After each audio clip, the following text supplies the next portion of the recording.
long recognized the need for each of us to enjoy a strong immune system. The importance of healthy eating, exercise, stress management, and supplementation is no secret. The big secret in immune system support brings together years of experience, millions of dollars of research, and thousands of people worldwide to uncover the key. Messenger molecules found in your own body that don't just strengthen your immune system, they teach your immune system. These molecules, the big secret we all need, are the key to 4Life Transfer Factor.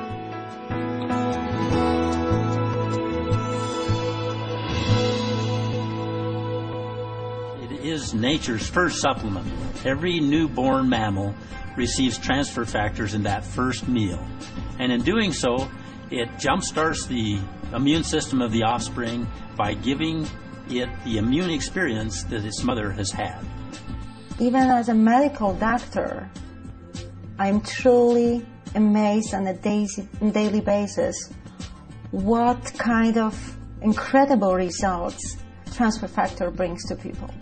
When I first learned about transfer factor, I went online, I did a PubMed query, and 1,800 citations came up. I researched a lot of products before I got involved with 4Life Research, even had my own nutritional supplement company, and I can say as a medical practitioner that there's no product available that better supports overall health. Pag-uusapan po natin yung ating mga medical tips for tonight. Nagkaroon po ako ng isang update ng Johns Hopkins Hospital, and sabi ng Johns Hopkins, after years of telling people that chemotherapy is the only way to try to eliminate cancer, Johns Hopkins is finally starting to tell you that there is an alternative way. Some supplements build up the immune system, and some of these supplements initially is the transfer factor, which we will be talking about tonight. Itong transfer factor po, ito ay mga molecules po found within the immune systems of all mammals and birds.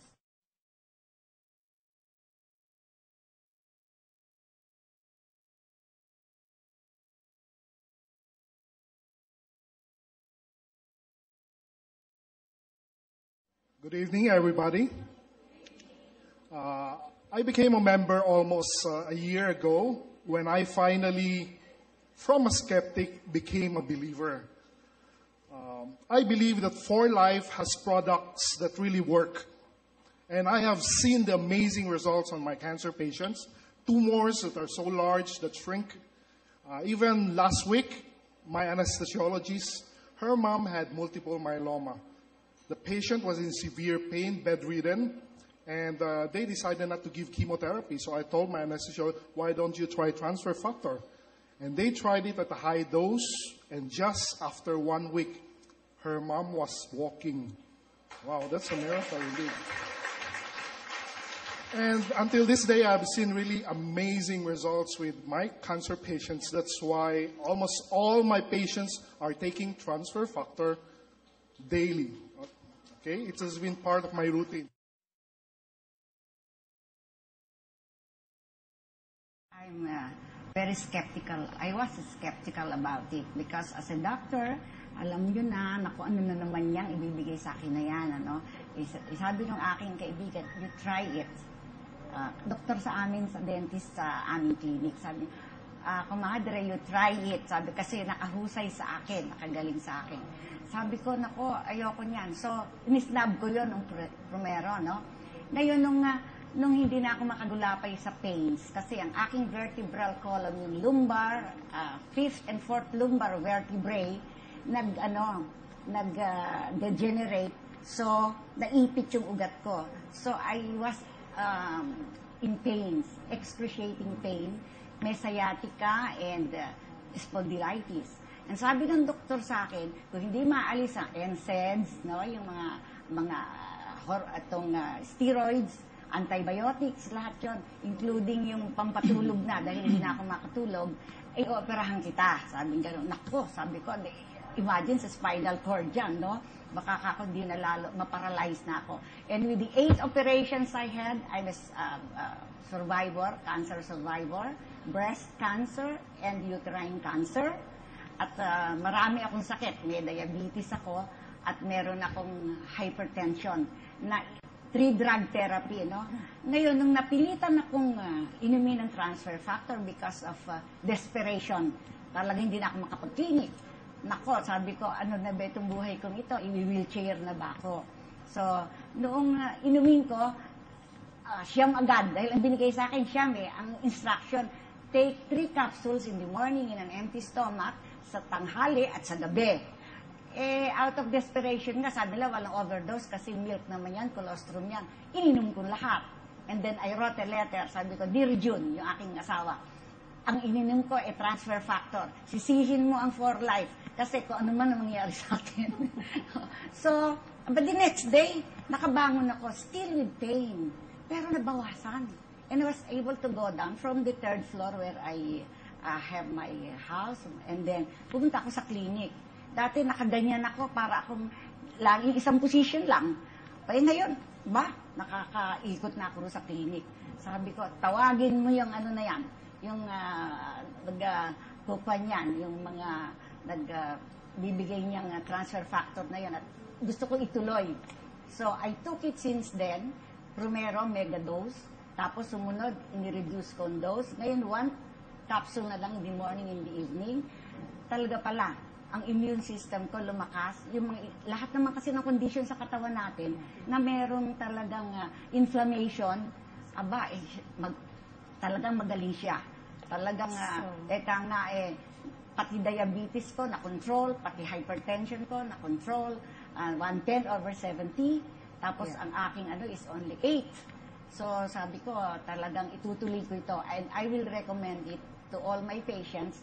And I even really want doctors, talagang, nila ito, subukan as an adjuvant therapy. Hindi mo naman hihinto yung ibang gamot Adjuvant therapy sa mga iniinom na gamot. And ako, talagang magaling.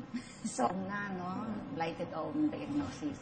Ngayon, sabi ko, pinagtatawag ko sila dahil hindi ko talaga mapabuntis Laging merong, sabi, bakit bugok na itlog? Yun ang tawag namin, Along the way, yung immune system, hindi sila nagpa-function na mabuti, na hindi nila nakikilala yung egg, So, kakagatin nila yon.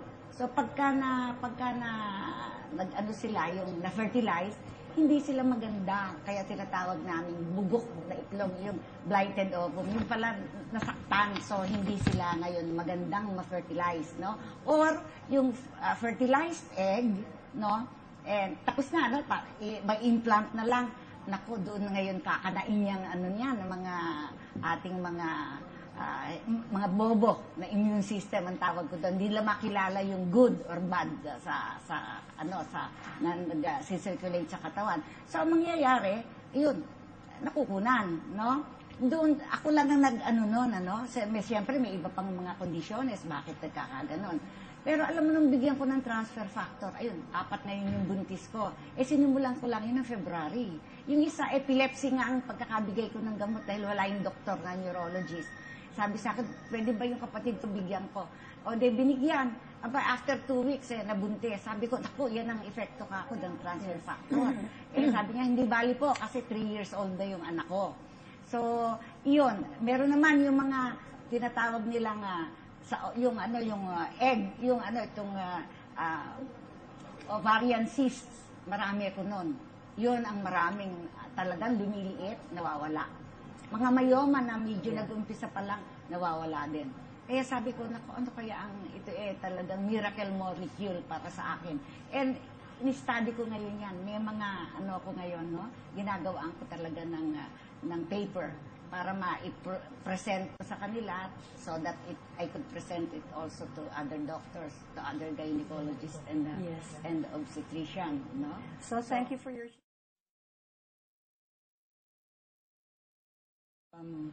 Ang intriguing fact, reality is, 3 bagay ang nagkukos ng mga karamdaman. Yung viral, bacterial infection, at saka yung immunity disorder. At sa 3 ito, lubhang naging popular ang paggamit ng mga antibiotics, steroids, lahat ng mga yon na in long term ay mas marami ring naibibigay na side effect, bad effects. Ang mga bakterya, pinapatay pati yung mga normal flora sa ating mga sikmura. Kaya ang nagtatribe yung mga fungi, mga ibang virus na nagkokos ng iba pang diseases. Kaya nga doon sa study ng mga sa journal ng American Medical Society, meron silang report na yearly ang death toll nila sa wrong surgery na hindi kailangan, ay maabot ng mga 12,000 a year at mga 106,000 death sa mga related sa mga wrong or negative results of prescriptions. Kaya sa ganitong paraan, dumating ang maraming mga problema katulad ng H5N1, yung ating influenza virus ng 2004. At by this time, na-realize na ang immunity ay isang malaking factor. Kaya pinocus talaga, even the Bush administration at that time spent $7.1 billion just for this pandemic disease. Pero dun sa apat na na-approve na antiviral, 2 ang hindi effective. At yun ay napatunayan nila. Isa na dito yung, if I may mention the generic, yung oseltamivir, ay napatunayan nila na hindi. At ang kadahilanan ay ang napakabilis na pag-mutate ng mga infection ng microorganism. So that, pagkatapos matapos ang mga research nila, mutated na. So, hindi na effective. Kaya, isang malaking idea ito sa ating ongoing naman ngayon na H1N1. That was H5N1, yung avian flu before. Ngayon, ang ating influenza is H1N1, na siguro i-consider natin yung mabilis na pag-mutate upang maging effective ang ating mga ginagamit. At napakahusay din ito kasi nga, at this time, lumabas ang ating technology ng transfer factor, which is talagang napakabisa upang turuan yung mga immune system natin na nawawala sa landas. Yung mga dapat nilang gawin tulad ng mga killer cells, yung mga natural, mga NK cells, mga ganyan, iba na ang ginagawa. Kaya nagre-resulta ito sa mga sakit. At ang transfer factor, isang maliit na molecule na na-discover ito at naging very, very effective sa ganitong pamamaraan. At maging sa mga sakit sa ating utak, napakagaling po nito.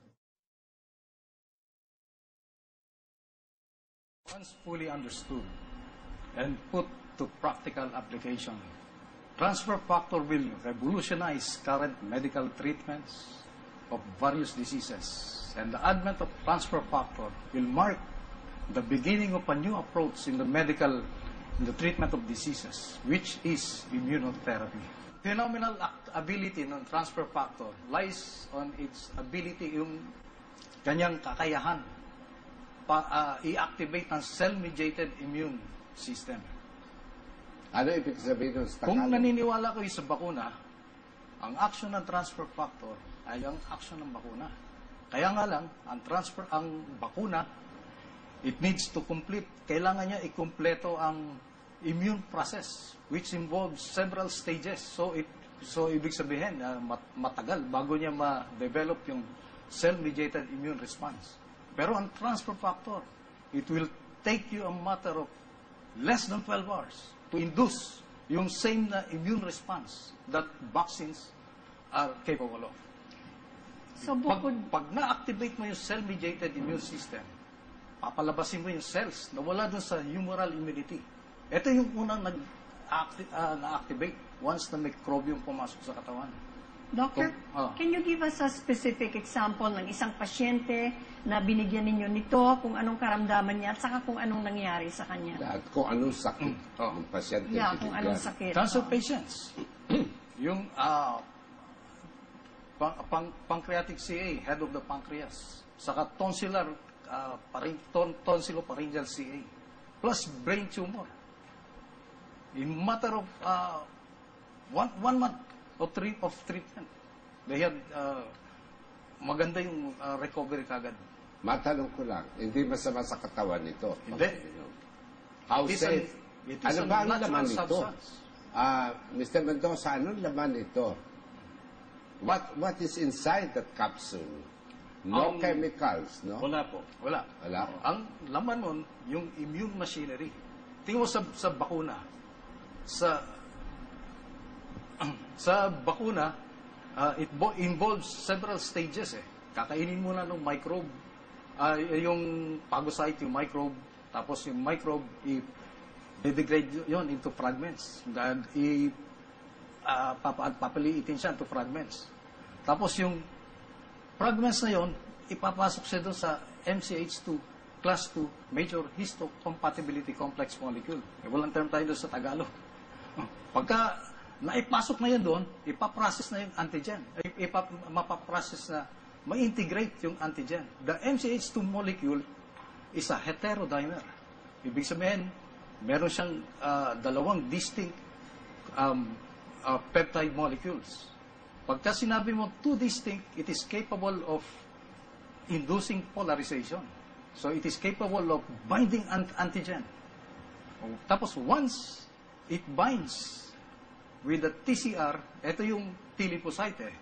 This is the making of the immune machinery.